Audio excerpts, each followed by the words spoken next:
أعوذ بالله من الشيطان الرجيم. بسم الله الرحمن الرحيم. كافها عين صاد. سڵاو ڕێز هاوڕێیانی عزیزم بینەرانی کەناڵی بریز ڕەسوول، ئەمڕۆ لە پارێزگای ئۆنتێریۆ لە خزمەت ئێوەی ئازیز و خۆشەویستم لە شارێکی زۆر سەرنجڕاکێش، لە شارێکی زۆر جیاوازتر لە شارەکانی تر.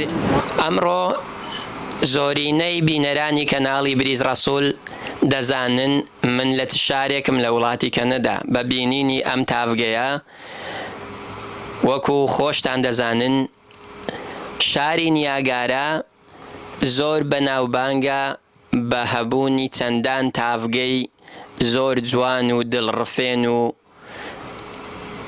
قەشەنگ، و زۆرینەی گەشتیاران لە سەرتاسەری جیهان و بگرە لە ناو شارەکانی وڵاتی کەنەداش سەردانی ئەم شارە دەکەن لەبەر خۆشی جوانی ناوچەکە و هەبوونی ئەو تاڤگە جوان و دڵڕفێنانە.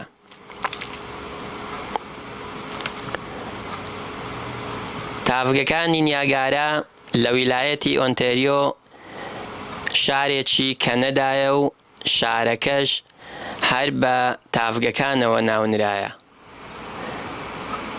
شارەکە بە پردی کەوانە بە ئەمریکاوە بەستراوەتەوە و ئاوەکە لە هەندێک لە تاڤگەکان لە بەشی وڵاتی ئەمریکاوە دەڕژێتە نێو وڵاتی کەنەدا. ئەم شارە زۆر زۆر سەرنجڕاکێشە بە تاڤگەکانیانەوە کە دەیبینن.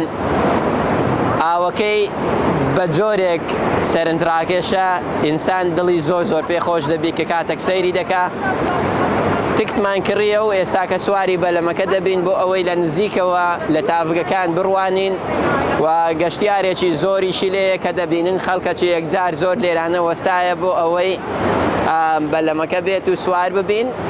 و منیش حەزم کرد چەندی مەنێکتان بۆ بگوازمەوە، ئەو لایلۆنەسیان داینێ لەبەرەوەی هەم جەوەکە بارانە، هەم لە ناو بەلەمەکەش بۆ ئەوەی تەڕ نەبین. و دەبینین خەڵکەکە هەمویان لە سرە ڕاوەستاینەوە، ئێمە ژووردە وردە دەڕۆین لە سڕەکە نزیک دەبینەوە. لەگەڵمان بن بریز ڕەسوول هەموو دیمەنە جوانەکانی تاڤگەکان لە نزیکەوە بۆتان دەگوازینەوە و هیوادارم کاتێکی خۆش لەگەڵ بریز ڕەسوول بەسەر ببەن. Hello guys, welcome back to Briz Rasul channel. Today I am here in Niagara Falls. Actually the time was totally different. I came from Vancouver, so the time was different 3 hours. I found a good guy here. He came from England, so we had short conversation. I would like to talk to him about his experience in Canada. So, hello. Hi, my name is Parvinder. It's lovely to meet you.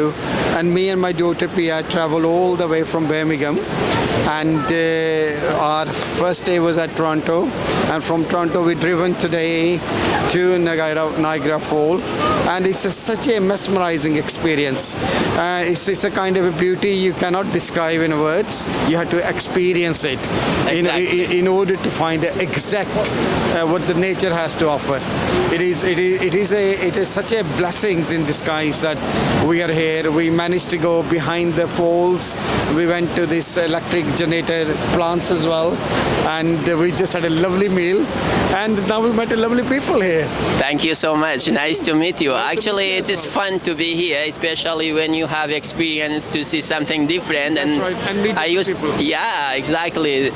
And you know, Canada is a multicultural country. That's right. So you came from Birmingham, England. I used to live in England too. Yeah. So I've been in his city, Birmingham. And it is fun when you travel and you meet different people, different places. Thank you so much for sharing your experience. Thank you. Nice to meet you. Take care. شوێنەکەی لە کەناری ڕۆژئاوای ڕووباری نیاگارا ڕووی لە تاڤگەکانی هۆرشۆیە کە فراوانترین بەشەکانی تاڤگەکانە، و گەشتیاران بە زۆری ڕوو لەو شارە دەکەن و شارەکەش پارکێکی تەنیشت بەردەکان و سەیرانگایەکی زۆر خۆشی هەیە و شان بەشانی تاوەری سکایلانە کە بەرزیەکەی 550 پێیە لەم شارە و دواتریش حەز دەکەم بچینە ناو تاوەرەکە و لەوێندەریش نانی ئێوارە بخۆین.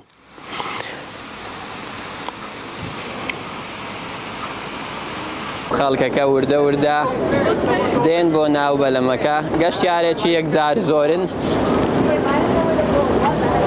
وردە وردە دیمەنەکان دەگوازینەوە لە بۆتان، وا دیارن ستافی بەلەمەکەش خەریکە، هێشتان حەبلەکەیان لێ نەکردیتەوە، سکیوریتیەکان هەر لەوێن دەرن بۆ ئەوەی لە کاتی خۆی حەبلەکە لێ دەکەنەوە. وردە وردە حەبلەکەی لێ کردەوە، وا دیارە ئێستا بەڕێ دەکەوین.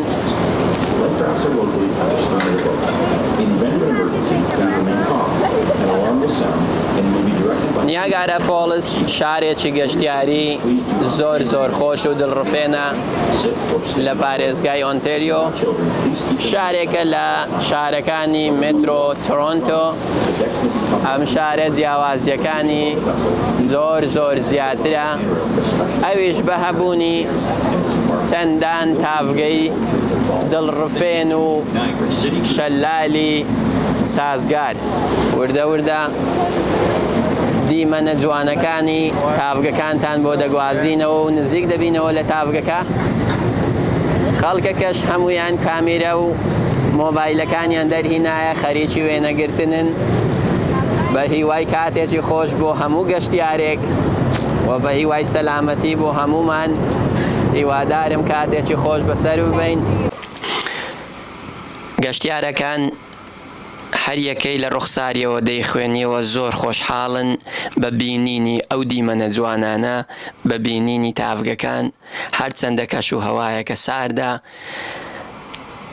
ئاوەکە بە شێوازێک دێتە خوارێ وەکو تۆز دێتن و هێرش دەکاتە سەرمان و تەڕمان دەکا، بەڵام خۆشیەکەی باز ناکرێ و زۆر بەلامانەوە زۆر ئاساییە و هەر یەکەی مەشغولە بە سیرکردنی دیمەنەکان و تام و چێژی خۆیان لە دیمەنەکان وەربگرن و ئێمەش بەردەوامین لە تەسویرکردنی دیمەنەکان و بۆ ئەوەی بەلایەنی کەم شتێکی جوان هەندێک لە دیمەنەکان بۆ بینەرانی کەناڵەکەمان بگوازینەوە و ئەوانیش سەیری بکەن و بە هیوای شانسێکی خۆشیش بۆ ئێوە. ئینشاءڵڵا ئێوەش ڕۆژێک لە ڕۆژان دەرفەتتان بۆ دەگونجێ و دێنە ئەم شارە و سەردانی تاڤگەکان دەکەن.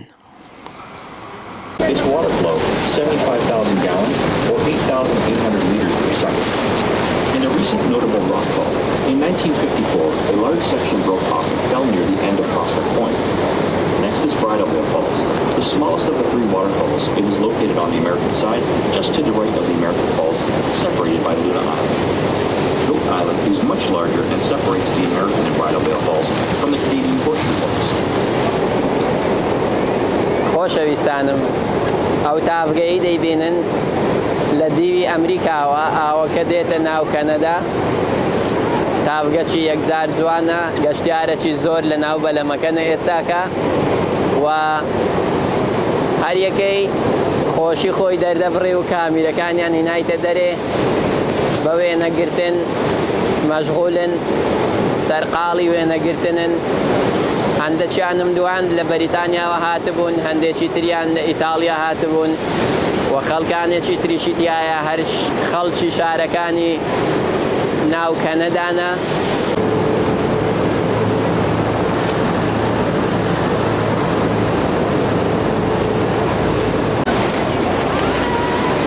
خۆشەویستانی کەناڵی بریز ڕەسوول، سەیری تاڤگەکان بکەن، ئاوەکان بە شێوازێک بۆمان دێتە خوارێ، ئاوەکە تەڕمان دەکاتن، بەڵام خۆشیەکەی ئەوەیە هەر حەزم لێ بوو تەسویری بکەم. هەرچەندە ئاوەکە زۆر دێتە خوارێ، بە سەریعی دەبتە هەڵم وەکو تۆز دەیبینین، وە کامیرەکەشم تەڕ بووە بەڵام هەروازیش ناینم و دەمەوێتن زیاتر تەسویری بکەم تافگەشی یەکجار دڵڕفێنە خەڵکەکەش هەمووی سەرقاڵی وێنەگرتنن زۆربەیان تەڕیش بووینە بەڵام خۆشیەکەی ئاوای لێکردینە سارد و سەرما و تەڕبوونمان لە فکر نمایە. أعوذ بالله من الشيطان الرجيم. ولقد خلقنا فوقكم 7 طرائق وما كنا عن الخلق غافلين وأنزلنا من السماء ماء بقدر فأسكناه في الأرض وإنا على ذهاب به لقادرون فأنشأنا لكم به جنات من نخيل وأعناب لكم فيها فواكه كثيرة ومنها تأكلون وشجرة تخرج من طور سيناء تنبت بالدهن وصبغ للآكلين. گەشتیارەکی یەکجار زۆری لێبوو ئەوە جوەکی دیکە لەو ڕوکنەیوە سڕەیان گرتیە بەڵام ئێمە لەگەر ئەو گروپەینە و تەواو بووین بە دەستە چەپدا دەچینە دەرەوە. How are you today? I'm really good, and you? So I'm good, thank you so much for asking. How was the Niagara Falls? It was a really great experience. I wasn't that sure about it, but it was really, really great. Yeah, it's the second time in Canada, first time here. Oh, that's great. You are very welcome. Thank you. ستی شوێنێکی زۆر دڵڕفێنە، شوێنێکی گەشتیاری زۆر خۆشە. دیمەنەکان بەڕاستی باز ناکرێن بەڵام هەر ئەوەندەی دەڵێم ئەگەر هاتوو کاتتان هەبوو شانستان هەبوو بێنە کەنەدا سەردانی ئەو شارەش بکەن. تا شوێنێکی تری و بابەتێکی نوێ دێمەوە خزمەتێوەی ئازیز و خۆشەویست بەخوای گەورەتان دەسپێرم و خواتان لەگەڵ.